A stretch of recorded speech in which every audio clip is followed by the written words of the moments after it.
5টি জনসভায় আমাকে অংশগ্রহণ করার কথা রয়েছে।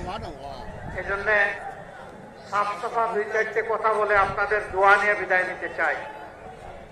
নাম্বার 1, এই বাংলাদেশে আল্লাহ আমাদেরকে পয়দা করেছেন মেহেরবানি করে।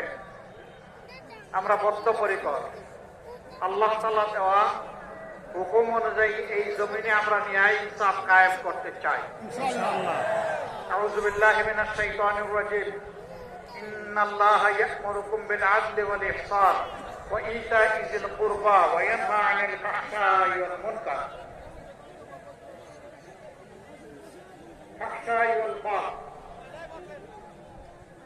সম্মানিত ভাইগণ, আল্লাহর হুকুম, তোমরা যেখানে থাকো সেখানে ন্যায় এবং ইনসাফ কায়েম করো। বাংলাদেশ 54 বছরে বেইনসাফিতে ভরে গেছে, যার কারণে ভয়াবহ ইনকিলাবি হয়েও এবারকার নির্বাচনের সুযোগ পায় লড়াই করার জন্য। বিচারের নামে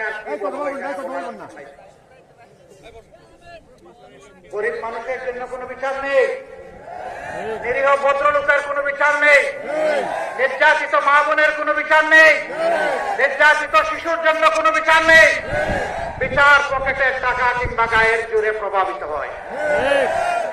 ওই বিচারকে মাটির সাথে মিশিয়ে দিতে চাই, চুরমার করে দিতে চাই। সেই বিচার আমরা এখানে কায়েম করতে চাই, যে বিচার কায়েম করার কথা আল্লাহ তাআলা বলেছেন।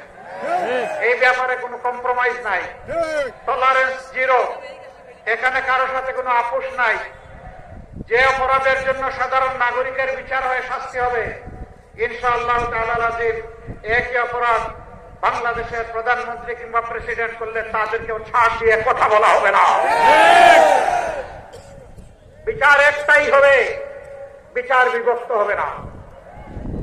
ন্যায় বিচার যখন কায়েম হবে, জনগণ যার যার জায়গা থেকে তার হকটা ইনশাআল্লাহ পেয়ে যাবে।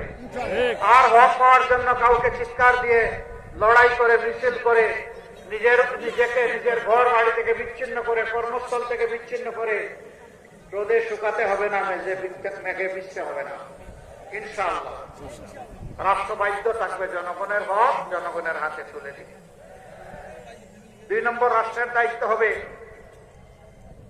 যারা ঘনিষ্ঠজন তাদের হকটা ঠিক মতো দিয়ে দেওয়া। এর ব্যবস্থা অবশ্যই রাষ্ট্র করবে, নাগরিকদেরকে বাধ্য করবে। 3 নম্বর, এখানে ন্যায়ের চাষ হবে, অন্যায়ের পথ বন্ধ করে দেওয়া হবে। এই দেশে আর চাঁদাবাজি চলবে না, মামলাবাজি চলবে না, দখল বাণিজ্য চলবে